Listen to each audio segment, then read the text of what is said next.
या ई-संवादाचं म्हणजेच महाराष्ट्र एक पाऊल पुढे या ई-संवादाचं शेवटचं पुष्प आहे ते आपल्यासमोर मांडतायत ज्येष्ठ नेते शरद पवार. शरद पवार नेमकं काय म्हणतायत? त्यांनी सविस्तर भूमिका मांडलेली आहे. महाराष्ट्राचा रोडमॅप पुढचा काय असायला हवा या निमित्तानं ते बोलतायत. बघूया शरद पवार काय म्हणतायत. मी प्रथम झी टीव्हीचं मनापासून अभिनंदन करेन.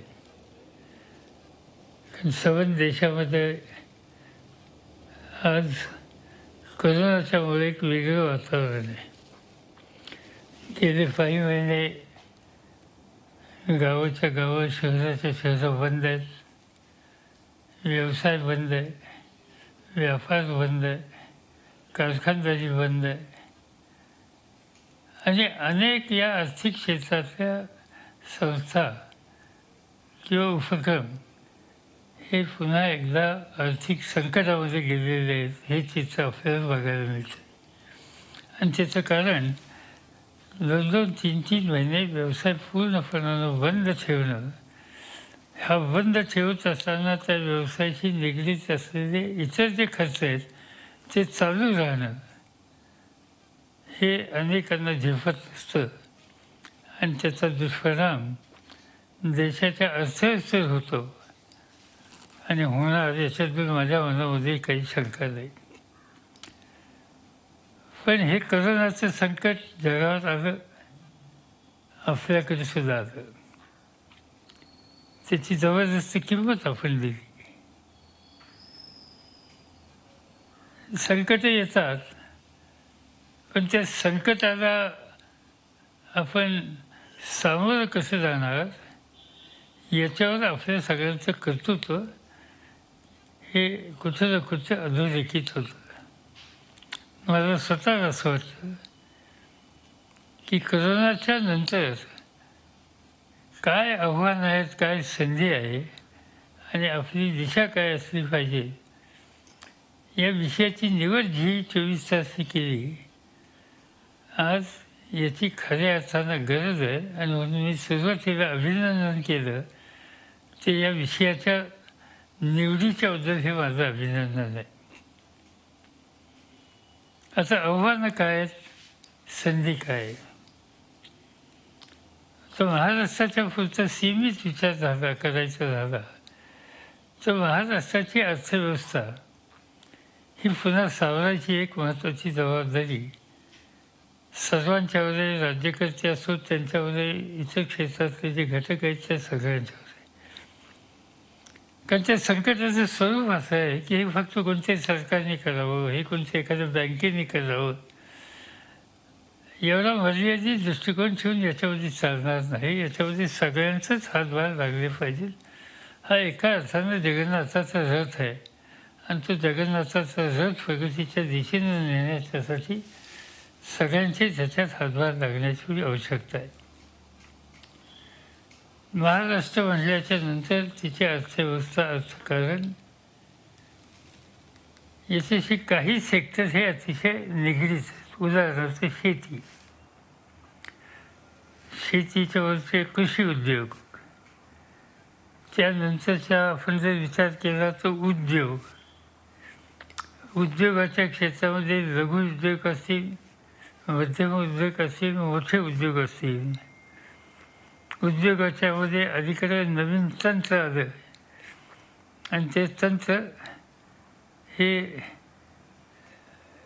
एक नवीन रोजगाराची संधी देण्याच्यासाठी उपयुक्त ठरते असं दिसतं.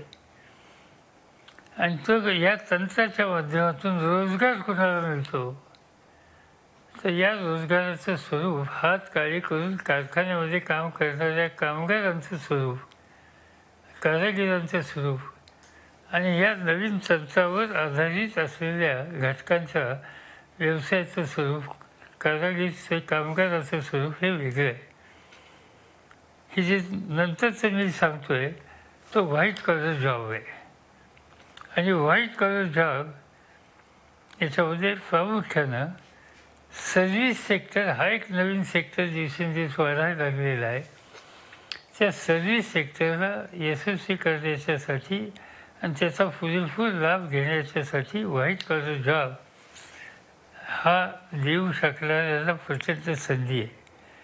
मग हे सर्व्हिस सेक्टर बँकिंगमध्ये असेल, इन्शुरन्समध्ये असेल, त्याचं माध्यम आय टी असेल, अशा अनेक गोष्टी आहेत. हा दुसरा आहे. तिसरा एक भाग मला असं दिसतो, निर्यातीवर अवलंबून राहणारे किंवा एक्सपोर्ट ओरिएंटेड बिझनेस.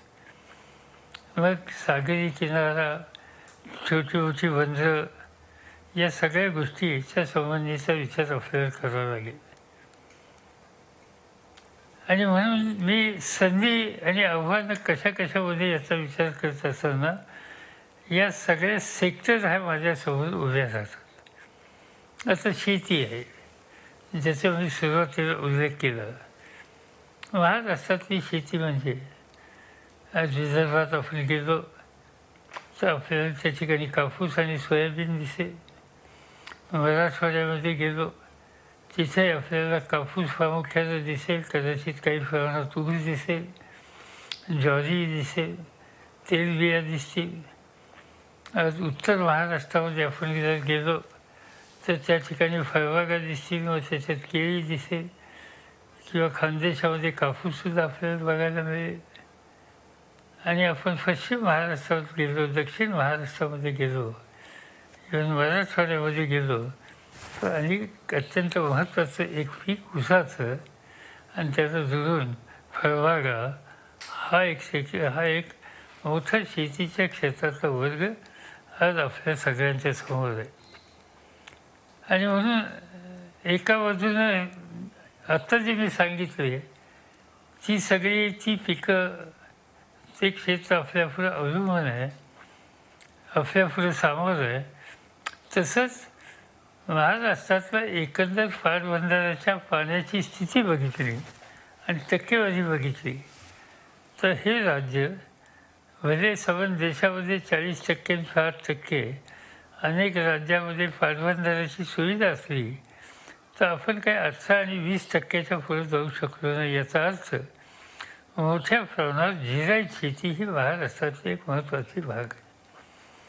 आणि म्हणून बागायत शेती, पाणी असलेली शेती आणि पाणी नसलेली निसर्गाच्या लहरीफळावर अवलंबून असलेली शेती जिरायत शेती, असे त्याला कंगोरे आहेत. त्या सगळ्या गोष्टीचा आपल्याला विचार करावा लागेल. मी ज्यावेळेला हा विचार करतो त्यावेळेला जिरायत शेती ही भरवशाची शेती असं मला स्वतःला वाटत नाही. पण जिरायत शेतीच्या शेतकऱ्याला त्या घटकाला जगवायचं असेल तर आपण त्याला दुधाची आणि शेळी, मेंढी या व्यवसायाची, मेंढपाळाच्या व्यवसायाची जोड देण्याची आवश्यकता आहे की ज्या ठिकाणी पाण्याच्या बद्दलची कमतरता आहे. ही असली तरी त्याला कधी अडचण येत नाही. आज हे जे 2 क्षेत्र मी आपल्याला सांगितले याच्यामध्ये अनेक गोष्टी करण्यासारख्या असतात. आणि म्हणून त्याच्यावर जिरायत शेतीतनं आपण कसं बाहेर पडायचं किंवा त्या शेतकऱ्याला कसा आधार द्यायचा आणि या क्षेत्रात अधिक कसं लक्ष केंद्रित करायचं, तिथं आधुनिकतासुद्धा कशी आणायची हा विचार करावा लागेल. आणि त्यावर एक प्रकारची मागणी असलेला जो घटक आहे तो या देशात आहे, देशाच्या बाहेर आहे, अखाची देशातसुद्धा आहे. आणि म्हणून हा जोडधंदा, एक तर दूध आणि दुधाचा धंदा म्हटल्याच्या नंतर निवड दूध मिळवणी एवढं पुरतं सीमित नाही. दुधावर प्रक्रिया करणं, त्या दुधाच्या सगळी प्रक्रिया करून नवीन नवीन पदार्थ आहे, लॅक्टोजसारखा पदार्थ आहे, आणखीन अनेक गोष्टी त्यापासून करता येतात. आणि ते सगळे पदार्थ करून दुधावरचे आधारित पदार्थ देशात आणि देशाच्या बाहेर ते मार्केट कॅप्चर करण्याच्याबद्दलची काळजी ही घेतली पाहिजे. आणि ती घेण्याच्यासाठी जिरायत शेतीला ज्यावेळी मी दुधाच्या धंद्याचे जोड देतो त्यावेळेला संकरित वाण असलेला नवीन गायीची प्रभिती ही तयार करून घेण्याच्याबद्दलची काळजी घ्यावी लागेल. शेजारच्या कर्नाटकाने आपल्या पुढे गेलेले आहेत, गुजरातमध्ये गेलेले आहेत, आणि जिरायत शेतीला हा जोडधंदा हा नक्कीच उपयुक्त हा पुढे याच्यातून माझ्या मनात शंका नाही. पण आपण पिढ्यानपिढ्या ज्या गायी वापरतो किंवा म्हशी वापरतो त्या वाहनात सुधारणा करण्याची गरज आहे. आणि ते सुधारणा करायची असेल तर नवीन संकरित प्रयोजी तयार करून तिची उपलब्धता ही या घटकांच्याकडे देणं आणि त्यावर दूध तयार करून त्या दुधावर प्रक्रिया करून हा एक नवीन शेतीला खऱ्या अर्थाचा जोडधंदा विशेषतः जिरायत शेतीला हा आपल्याला तयार करावा लागेल. ते एक मोठं आव्हान आहे, पण त्या आव्हानाला आपण सामोरं जाऊन यशस्वी होऊ शकतो. दुसरी जी शेती आहे ती बागायत शेती. बागायत शेतीमध्ये फळबागा येऊ शकतात, ऊस येऊ शकतात. मगाशी जे सगळे मी भाग सांगितले वेगवेगळे, कुठं कापूस, कुठं सोयाबीन, कुठं ऊस, कुठं फळबागा, कुठं द्राक्ष किंवा आणखीन कोकणामध्ये आंबा असेल, फणस असेल किंवा अनेक त्या ठिकाणी सुपारी असेल, या सगळ्या गोष्टीकडं नारळ असेल, हा त्या भागाचं वैशिष्ट्य आहे. त्याप्रमाणे आपल्याला लक्ष देता येईल. आता हे देतानासुद्धा या फळांच्यासाठी देशाचं मार्केट एका बाजूला आणि याच्या प्रक्रिया करून पुन्हा एकदा देशाचं जगाचं मार्केट मिळवण्याच्याबद्दलची काळजी आपल्याला घ्यावी लागेल. आज आपण ज्या फळबागा म्हणतो त्या फळबागा ह्या अनेक प्रकारच्या होऊ शकतात. आज सवन कोकणामध्ये आपण आंबे घेऊ शकतो.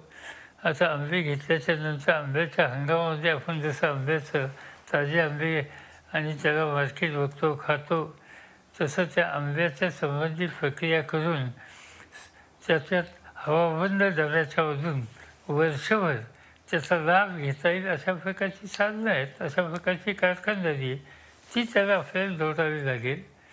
आणि संपूर्ण कोकणामध्ये जेवढ्या पडीक जमिनी आहेत, डोंगर माथ्याच्या जमिनी आहेत, त्या सर्वच या आंब्यानी काजूनी ह्या व्यापल्या पाहिजेत. आणि हा एक उत्पन्नाचं महत्त्वाचं स्रोत आणि अधिक हातांना काम देऊन देण्याच्या संबंधीची संधी ही या निमित्तानं दिली पाहिजे. महाराष्ट्रात पूर्वी आम्ही माझ्याकडेच राज्याची आणि देशाची सूत्र असताना रोजगार हमीवर फळबागाच्या संबंधीची योजना राबवली. आज तिला आणखीन गती द्यायची गरज आहे आणि या विभागामध्ये या फळांच्यावर आधारित आपण काम केलं पाहिजे.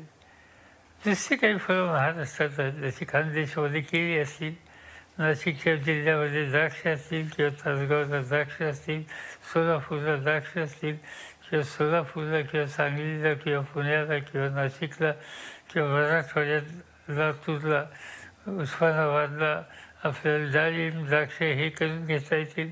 आता डाळिंब द्राक्ष केळी याच्यावरील प्रक्रिया करणं शक्य आहे. आणि ताज्या फळांना देशात नाही हवे तर देशाच्या बाहेरसुद्धा मार्केट उपलब्ध करून देणं हे आता काही अशक्य राहिलेलं नाही. म्हणजे मला आठवतं एक दिवशी मी लंडनमध्ये होतो आणि लंडनमध्ये गेल्याच्या नंतर मी नेहमी कृषी मार्केट असतात, ॲग्रिकल्चर मार्केटला चक्कर टाकत असतो. आणि तिथल्या मार्केटमध्ये गेल्याच्या नंतर मला द्राक्ष दिसली. मी सहजच चौकशी केली, बघितलं तर त्याच्यावर म्हणजे तासगडेश ही व्हरायटी सांगली जिल्ह्यातल्या तासगावची आहे. मला अशी गंमत वाटली, अभिमानही वाटला की माझ्या महाराष्ट्रातली, माझ्या देशातली द्राक्षं लंडनच्या बाजारामध्ये डिपार्टमेंट स्टोअरमध्ये बघायला मिळतात. म्हणजे हे मार्केट आहे. आणि सुदैवानं जगात ज्या ज्या ठिकाणी द्राक्ष होतात त्यांची सीझन वेगळ्या महिन्याचं आहे आणि आपला सीझन हा वेगळ्या महिन्याचा आहे. आणि आपला सीझन असतो त्यावेळेला अनेक ठिकाणी द्राक्ष नसतात, त्यामुळे मार्केट आहे. तीच गोष्ट केळीच्या संदर्भात, केळीलाही आपल्याला सबंध आखाती देशामध्ये मोठं मार्केट आहे. आणि अलीकडच्या काळामध्ये डाळिंब याच्याकडे सुद्धा लोकांचं फार लक्ष आहे. आरोग्याच्या दृष्टीनं याचा ज्यूस याला दिवसेंदिवस मागणी व्हायला लागलेली आहे.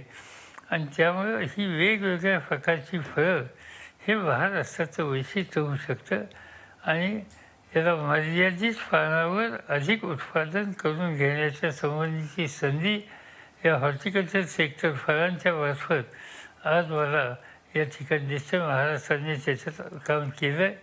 आज देशात महाराष्ट्र या बाबतीत आपल्या देशापुरतं सीमित विचार केला तर जवळपास आपण क्रमांक 1च्या आसपास आहोत. त्याच्यात आणखीन विस्तार करू शकलो आणि जागतिक बाजारपेठ देशाच्या बाजारपेठेच्यावर ही आपण आत्मसात करू शकलो तर मला असं वाटतं की महाराष्ट्राचा चेहरा बदलण्याच्यासाठी या नवीन पिकांच्याबद्दलची उपयुक्तता अधिक आहे आणि म्हणून त्याच्यामध्ये काम केलं पाहिजे. ऊस तर महाराष्ट्रातलं प्रसिद्धच आहे. आज महाराष्ट्रात जेवढा ऊस आणि त्याच्यापासून होणारी साखर जेवढी होती तेवढी जगातला एक मोठा देश ऑस्ट्रेलिया, त्या ऑस्ट्रेलियातलं एकंदर उत्पादन आणि महाराष्ट्रातलं या क्षेत्रातलं उत्पादन सारखंच आहे. आज महाराष्ट्र हा भारतामध्ये क्रमांक 2ला आहे आणि आज साखरेच्या उत्पादनाच्या बाबतीत आपण जगातला एक महत्त्वाचा घटक आहे. आज जर आपण बघितलं तर आंतरराष्ट्रीय बाजारपेठेमध्ये साखरेच्या निर्यातीमध्ये ब्राझीलच्या नंतर भारताचा नंबर आहे आणि भारतामध्ये उत्तर प्रदेश आणि महाराष्ट्राचं योगदान सगळ्यात मोठं आहे आणि ते एक मोठं मार्केट आपल्याला प्राप्त झालेलं आहे ते ऊसाच्या माध्यमातून, साखरेच्या माध्यमातून.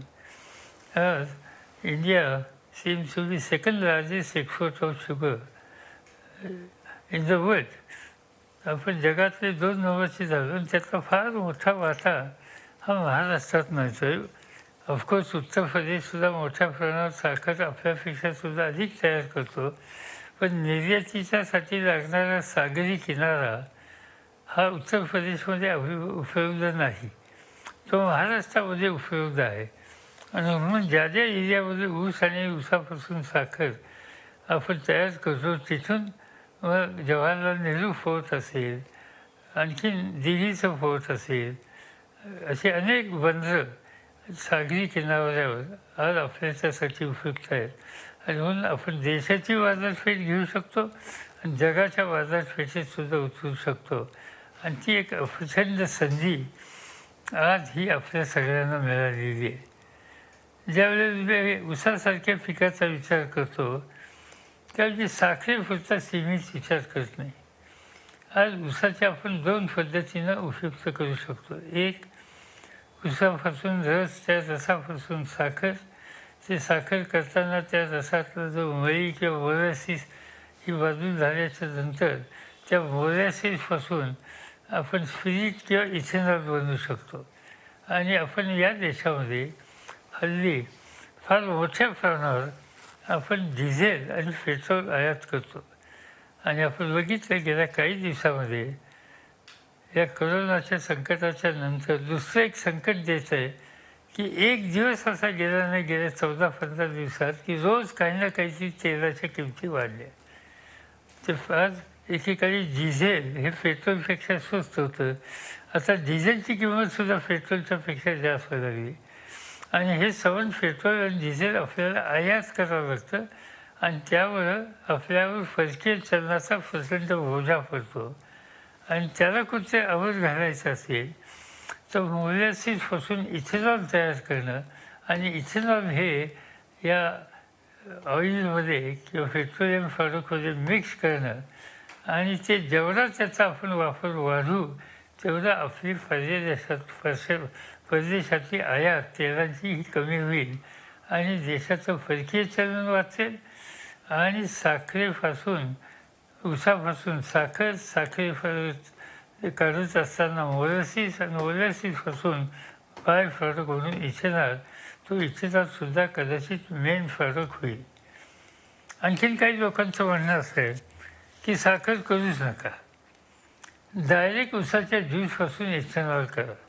तो एक मार्ग आहे, त्याचं इकॉनॉमिक समजून घ्यावं लागेल, पण त्यामुळं पर हेक्टर आज इथेनॉलचं यील्ड पर हेक्टर शुगर आणि मोलॅसिस घेऊन जे मिळेल त्यापेक्षा अधिक मिळण्याची शक्यता आहे आणि त्यामुळे त्याचंही ॲनालिसिस केलं पाहिजे, त्याचं सायंटिफिक स्टडी केला पाहिजे आणि हे एक नवीन दालन आज आपल्याला पेट्रोल आणि पेट्रोलियम प्रॉडक्टला पर्याय होऊ शकतो आणि त्याच्यातून आपली आयात आपण थांबवू शकतो आणि शेती अर्थव्यवस्थेला एक प्रचंड जबरदस्त शक्ती देण्याची ताकद यातून निर्माण होऊ शकते.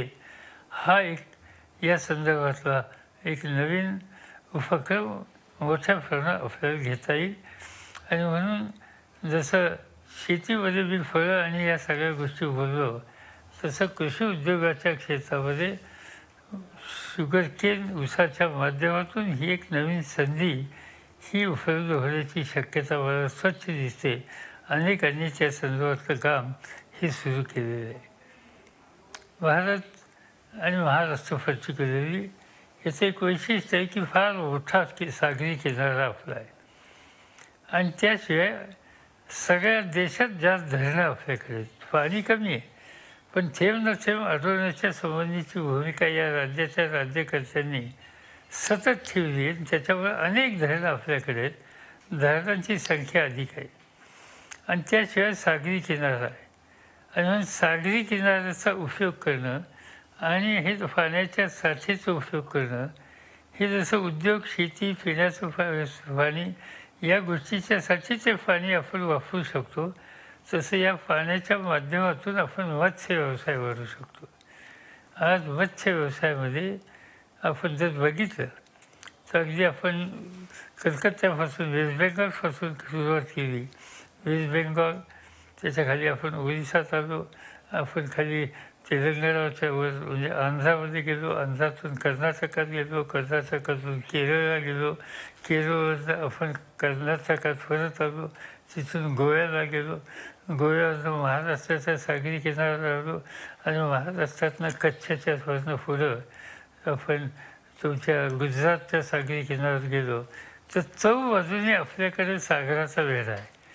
आणि या सगळ्या चौबाजूने सागराचा वेढा असल्यामुळं या सगळ्या परिसरात प्रचंड मत्स्य शेती करायला संधी आहे. आणि त्याच्यामध्ये अनेक नवीन जाती आहेत, अनेक प्रकारचे मासे आहेत. या ज्याला जागतिक बाजारपेठ आहे.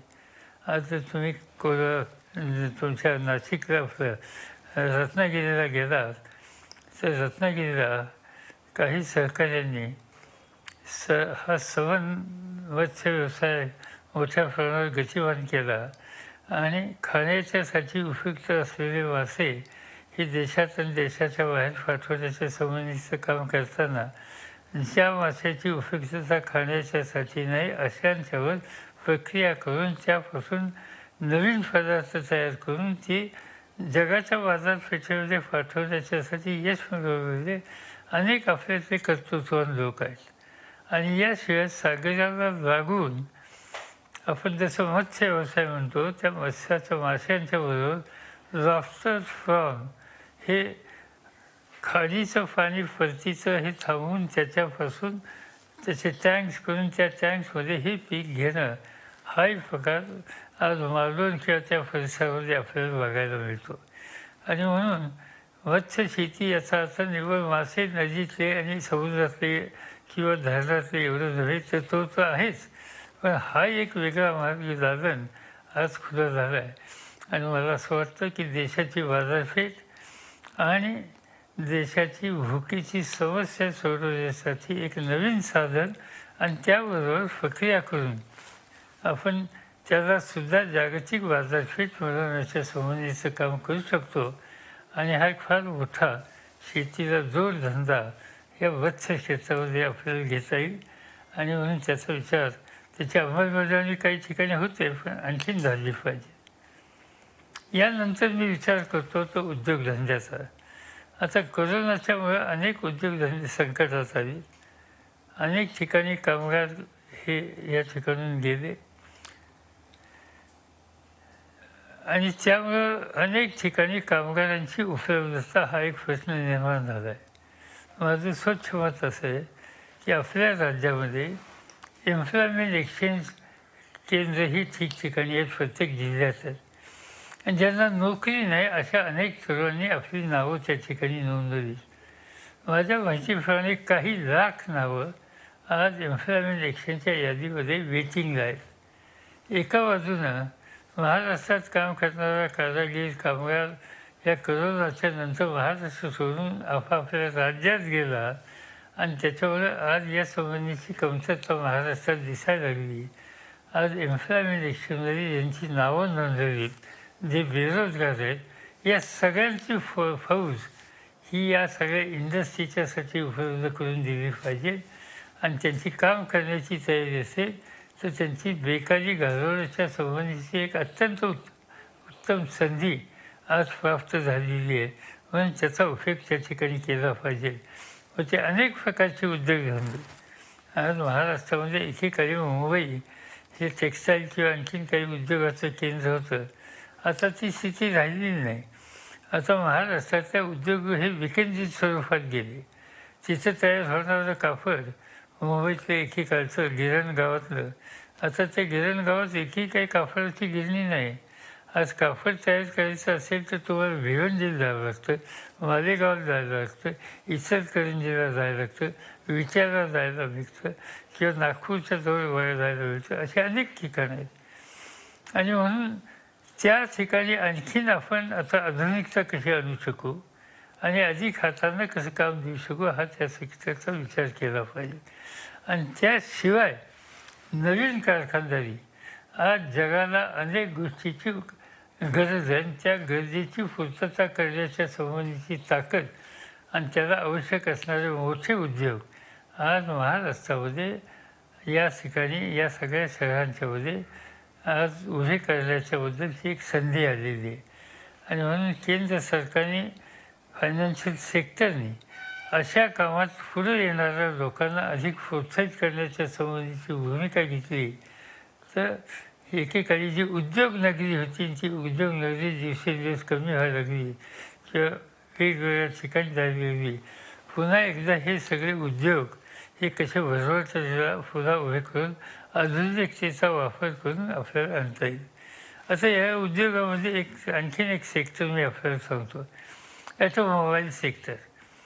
आता ॲटोमोबाईल सेक्टर आज जगामध्ये जपान असेल, अमेरिका असेल, जर्मनी असेल, हे लोक किंवा इंग्लंड असेल अनेक प्रकारच्या चारचाकी गाड्या तयार करतात.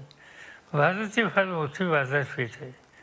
माझं स्वच्छ मत आहे की आज जसं अमेरिकेमध्ये आपण गेलो डेट्रॉईट जे शहर आहे त्या ठिकाणी जगातल्या अनेक महत्त्वाच्या कंपन्याच्या ॲटोमोबाईल तयार करणारे गाड्या कार तयार करणारे कारखाने आज त्या ठिकाणी उभे राहिले आहेत आणि तिथून आज ते जगाला त्याची साधनं त्याचे प्रॉडक्ट त्याच्या फिनिश प्रॉडक्ट स्पेअर पार्ट्स हे पुरवतात. माझ्या मते आज ही संधी महाराष्ट्राला फार मोठ्या प्रमाणात आहे. एक पुणे ही ऑटोमोबाईल सेंटर झालं. आज पुण्यामध्ये एकेकाळी चेल्को होती, बजाजची ऑटो होती, फिरोज युनिट होतं. आता आणखीन अनेक मर्सिडीज युनिट या ठिकाणी आले, अनेक प्रकारचे कारखाने इथे आले. पुढे जिल्ह्यातच आपण रांजणगावला गेलो तर फियासारखी गाडी त्या ठिकाणी तयार व्हायला लागली. आणखीन काही गाड्या त्या ठिकाणी तयार होतात. आपण तिथून औरंगाबादला गेलो तर औरंगाबादला सुद्धा अनेक चांगल्या चांगल्या जगातल्या कंपन्या ॲटोमोबाईल तयार करणाऱ्या तिथे आलेल्या आहेत.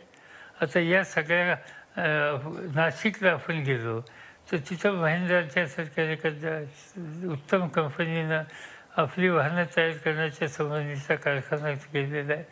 आणि मग ते तुमचं नागपूर आपलं औरंगाबाद असेल, नाशिक असेल, पुणे असेल, रांजणगाव असेल, या सगळ्या परिसरामध्ये ॲटोमोबाईलची जी सगळी नवीन नवीन अगदी तळेगावला तुम्ही गेलात तर तिथं कारखानदारी दिसते. ही जी आपल्याला बघायला चाकण पुणे जिल्ह्यामधलं चाकण हे प्रचंड केंद्र आता झालेलं आहे ॲटोमोबाईलचं. आणि म्हणून या सगळ्या ठिकाणी ज्या गाड्या तयार होतात त्या गाड्यांना लागणारा प्रॉडक्ट सपोर्ट आज त्याला लागणारे सगळे प्रॉडक्ट हे सांगली, कोल्हापूर, सातारा अशा अनेक ठिकाणून तयार करून आपल्याला मिळतात. आणि म्हणून या सगळ्यांना एकत्रित बघितलं आणि जगाची आणि देशाची ऑटोमोबाईल क्षेत्राची गरज बघितली तर आज जसं मगाशी मी सांगितलं की डेट्रॉईट हे एक ॲटोमोबाईलचा हब झालं आहे. आज महाराष्ट्र हा ॲटोमोबाईलचा मोठा हब हा झालेलाच आहे आणि त्याच्यात वाढीला अधिक स्कोप आहे. आणि विशेषतः कोरोनाच्या नंतर जगातल्या अमेरिका आणि या देशावर जो प्रचंड कोरोनाचा परिणाम झालेला आहे आणि त्याचा परिणाम तिथल्या एकंदर प्रॉडक्टची जो विपरीत होईल त्याचा फायदा हा आपण या ठिकाणी घेऊन आज ही जागतिक बाजारपेठेत असलेली कमतरता ही भागवण्याची एक संधी म्हणून आणि एक आव्हान म्हणून आपण याच्याकडे बघितलं पाहिजे. आणि मला स्वतःला खात्री ते एक फार मोठं दालन हे आपल्याच्यासाठी हे उभं राहतं आहे. अगदी पुणे परिसरामध्ये मध्यंतरी मी माहिती घेतली, महाराष्ट्रातली माहिती घेतली, तर काही हजार इंजिनियर्स या ऑटोमोबाईल सेक्टरमध्ये काम करतात आपल्या राज्यामध्ये. आणि ह्याच्यात आणखीन अधिक संधी आपल्याला मिळायची शक्यता नाकारता येत नाही. या सगळ्या गोष्टीच्यामुळं, विशेषतः कोरोनाच्यामुळं एक नवीन गोष्ट फार मोठ्या प्रमाणात सुरू झाली आणि ती म्हणजे व्हाईट कॉलर जॉब. मगाशी मी सांगितलं की मुंबई शहर एकेकाळची औद्योगिक नगरी होती. आज मुंबई शहर औद्योगिक नगरी राहिली नाही. आज मुंबई हा सर्व्हिस सेक्टरला मदत करणारा भाग झालेला आहे. सर्व्हिस सेक्टर म्हणजे काय? Banking, insurance, IT. आज या सगळ्या गोष्टीची संधी एक प्रचंड प्राप्त झालेली आहे. आपण जर हाँगकाँग बघितलं किंवा सिंगापूर बघितलं तर Singapore financial city, financial state होऊन गेली आहे आणि ते जगातलं एक फायनान्शियल सेंटर बनलं. आपण साऊथ ईस्ट एशियाचा जर विचार केला किंवा आशिया खंडाचा विचार केला तर सिंगापूर आणि हाँगकाँगच्या नंतर एक फायनान्शियल सिटी किंवा फायनान्शियल सेक्टर वाढायला हा महाराष्ट्र आणि पर्टिक्युलरली मुंबई पुणे हा वेळ याच्यामध्ये मला अधिक संधी दिसते. आणि म्हणून सर्व्हिस सेक्टर याचा अर्थ या बँकिंग सेक्टर, इन्शुरन्स सेक्टरमध्ये काम करणारा व्हाईट कॉलर जॉब आहे एज्युकेटेड लोकांचा. त्यांना एक प्रचंड संधी आज इथे मिळालेली आणि विशेषतः कोरोनाच्यामुळं अन्य देशातल्या या सगळ्या कामावर जो विपरीत परिणाम झालेला आहे त्याचा पुरेपूर लाभ हा आपण सगळ्यांनी घेतला पाहिजे. आणि आज या सगळ्या गोष्टीला एक प्रकारची संधी मिळते. आता इन्फॉर्मेशन टेक्नॉलॉजी ही याच्याशी अतिशय निगडीत आहे. इन्फॉर्मेशन टेक्नॉलॉजी आणि विशेषतः आता ऑनलाईन सगळे व्यवहार करण्याच्या संबंधीचं तंत्र, विशेषतः या कोरोनाच्या काळामध्ये घरी बसायला लागल्यामुळं घरी बसून ऑनलाईनचा वापर करून अनेक आपले प्रश्न सोडून घेणं, आपले उद्योग चालू ठेवणं, हे काम अक्षरशः लाखो हातांनी केलं. आणि म्हणून आज हे कशामुळे करू शकलो आपण? आणि त्याचं महत्त्वाचं कारण की IT सेक्टरमध्ये महाराष्ट्राचं एक विशिष्ट स्थान. एकेकाळी IT सेक्टर म्हणजे बंगलोरचा उल्लेख व्हायचा, IT सेक्टर म्हणजे हैदराबादचा उल्लेख घ्यायचा. आता ती तर ठिकाणं आहेतच, पण IT सेक्टरमध्ये आता पुण्याचा विचार होतो, हिंजवडीचा विचार होतो, पिंपरी चिंचवडचा विचार होतो, आज चाकणचा विचार होतो, आज नाशिकचा विचार होतो, आज अगदी कोल्हापूरपर्यंतसुद्धा, औरंगाबादपर्यंतसुद्धा हे IT क्षेत्र पसरते. नागपूरपर्यंतसुद्धा फार मोठ्या प्रमाणात पोचलेलं आहे. आणि त्यामुळं या ITमध्ये सुद्धा अक्षरशः हजारो तरुणींना संधी आज या ठिकाणी. नुसती हिंजवडीला आपण गेलो तर त्या हिंजवडीला कदाचित 1,00,000-1,50,000 तरुणांना संधी असेल. आज तुम्ही मगर पट्ट्यामध्ये गेलात तर तिथे 40-50 हजार आज तंत्रज्ञ IT सेक्टरमध्ये काम करतात. आपण खराडीला गेलो इथं नगर रोडला आणि आपण त्या ठिकाणी पंचशीलचा जो सवन कॉम्प्लेक्स बघितला तिथं 70-80 हजार तरुणांना IT क्षेत्रामध्ये काम करतो. म्हणजे अगदी नुसतं मी एका परिसराचा उल्लेख केला तर अक्षरशः कदाचित काही लाख लोकांनासुद्धा या क्षेत्रामध्ये, या परिसरामध्ये काम करण्याची संधी मिळते. आणि आज या ऑनलाईन तंत्राला एक प्रचंड महत्त्व असल्यामुळं आणि त्याला जागतिकतेची गरज असल्यामुळं एकदम ही एक संधी ही भारताला मिळाली, महाराष्ट्राला मिळाली.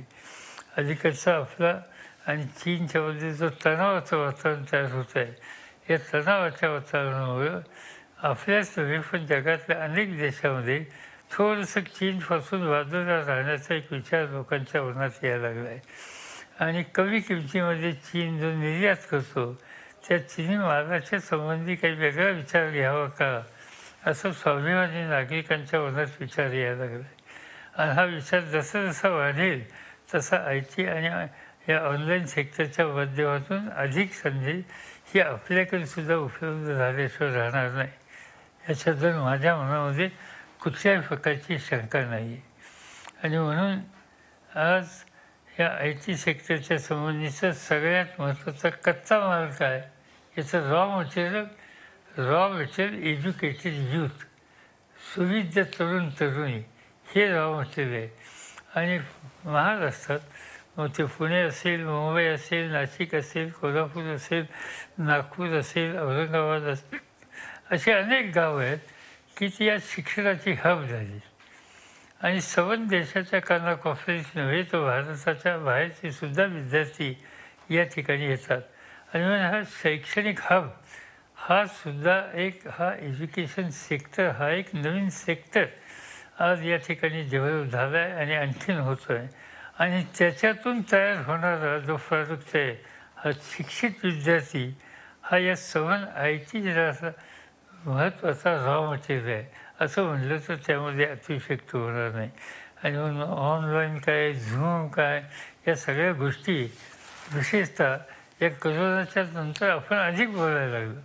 संवाद प्रशासक यंत्रणा या माध्यमातून आज बोलायला लागले. राज्याचे मुख्यमंत्री असोत किंवा मुख्य सचिव असोत, जिल्ह्यातल्या सगळ्या अधिकाऱ्यांच्या बैठका मुंबईत बसून आणि ते लोक आपापल्या जिल्ह्यात बसून झूमवर किंवा ऑनलाईन आज ठिकठिकाणी व्हायला लागल्यात. आणि म्हणून ही संबंध नवीन तंत्र आहे, टेक्नॉलॉजी आहे, त्यावर आधारित ज्ञानी आणि अनुभव असलेला वर्ग या ठिकाणी तयार होतो. त्या एज्युकेशनच्या हबमधनं आणि या आय टी सेक्टरमधनं त्याची उपयुक्तता असे कॉम्बिनेशन हे महाराष्ट्रात फार उत्तम रीतीने दिसतं आहे.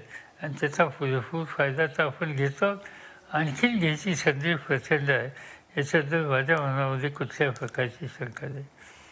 आणखीन एक गोष्ट अशी आहे, मागाशी मी बोलताना मत्स्य व्यवसायाचा उल्लेख करत असताना सागरी किनाऱ्याचा उल्लेख केला. या ठिकाणी आज आणखीन एक व्यवसाय असा आहे की जो एक्सपोर्ट ओरिएंटेड बिझनेस. आणि एक्सपोर्ट ओरिएंटेड बिझनेस हा करायला महाराष्ट्रात संधी आहे. आज एक्सपोर्ट ओरिएंटेड बिझनेस जर मध्य प्रदेशमधून करायचा असेल, आज राजस्थानमधनं करायचं असेल, पंजाबमधनं करायचं असेल, हरियाणामधनं करायचं असेल किंवा यू पीमधनं करायचं असेल, या सगळ्यांना सागरी किनारा हजारो मैल हा दूर आहे.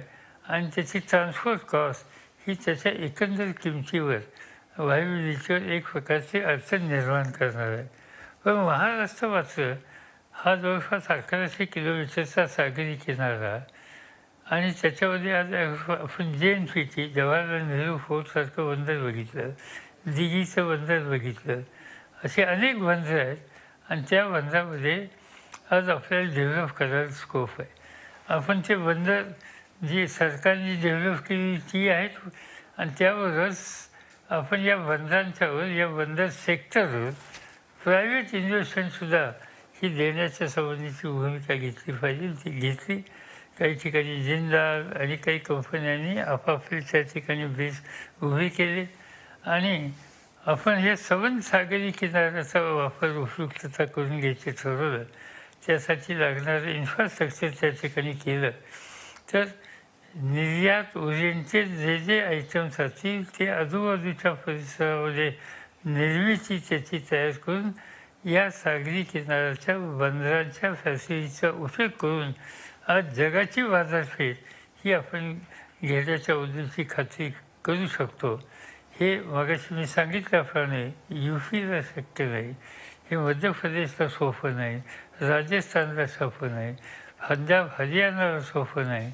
आणि त्याचं महत्त्वाचं कारण सागरी किनारा हा आपल्या परिसरामध्ये आहे. आणि म्हणून एक्सपोर्ट ओरिएंटेड इंडस्ट्री हा एक मोठी संधी आज महाराष्ट्रामध्ये या ठिकाणी दिसते. आज ज्यावेळेला मी मुंबईपासून खाली सावंतवाडीपर्यंत या सगळ्या गोष्टीचा विचार करतो, बंदराची संधी, तशी मला मुंबईपासून म्हणजे गुजरातच्या सीमेवर सुद्धा ही संधी दिसते. आज एक बावधन म्हणून वधवान म्हणून एक मोठं बंदर आज आपण डहाणूच्या जवळ तयार करण्याच्या कामाला लागतो. एक प्रचंड बंदर होईल आणि त्या बंदराचं वैशिष्ट्य असं होणार आहे की गुजरातचा माल तिथे येऊ शकतो. मुंबईपासून वरच्या भागातला वसई, विरार, डहाणू, तारापूर वगैरे या भागातले जे उद्योग आहेत तिथला माल त्या ठिकाणी निर्यात येऊ शकतो आणि डांगच्या कडलं तिकडचा गुजरातमधला माल जसा येईल तसा नाशिकचा सुद्धा त्या भागातून खाली उतरून नाशिकच्या परिसरातले उद्योगातले जे निर्यातीचे घटक असतील त्यांना एक्सपोर्ट करण्याच्यासाठी या वर्धन या नव्या बंदराची सुद्धा फार उपयुक्तता आहे. आणि म्हणून ही 7 सागरी किनारा ही सगळी बंदरं ही सुद्धा महाराष्ट्राच्याच नव्हे तर देशाच्या अर्थव्यवस्थेला एक जबरदस्त ताकद देतील अशा प्रकारची संधी आहे.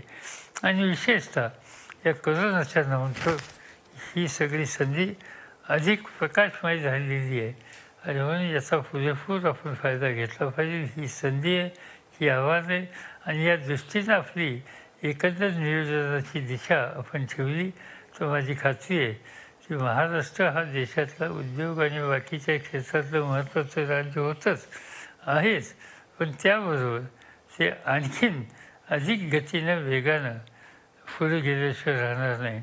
या कोरोनाच्यामुळं अर्थव्यवस्थेला एक धक्का बसला आहे, त्या धक्क्यातून आपण सावरू आणि पुन्हा एकदा मजबूतीनं उभं राहू आणि यशस्वी याच्याबद्दलचं मला पूर्ण खात्री आहे.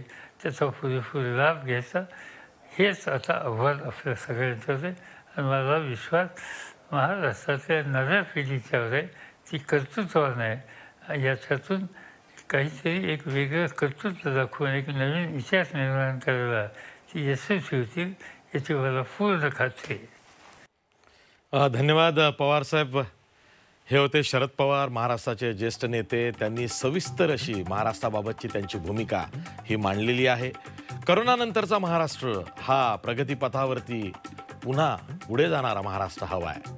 महाराष्ट्र हा प्रगतिशील होता, महाराष्ट्र हा पुरोगामी आहेच, पण आणखी महाराष्ट्र हा मॅग्नेटिक महाराष्ट्र व्हावा. इथे परकीय गुंतवणूक आणखी मोठ्या प्रमाणात व्हावी, रोजगार निर्मिती व्हावी, हेच सर्व नेत्यांना वाटतंय. करोना काळ हा आज ना उद्या जाईलच, तो जाणारच आहे, पण त्यातून उभारी फार महत्त्वाची आहे आणि ती घेण्यासाठी नेमकी पुढची दिशा काय असली पाहिजे, वाटचाल कशी राहिली पाहिजे याचं विचारमंथन करण्याचा हा संवादच्या माध्यमातून G24 तासचा प्रयत्न होता आणि त्यातूनच पुढे महाराष्ट्र एक पाऊल पुढे असं आम्ही म्हणत हा संवाद इथेच आम्ही त्याची सांगता करतो आहोत. धन्यवाद. पाहत राहा G24 तास, रहा एक पाऊल पुढे.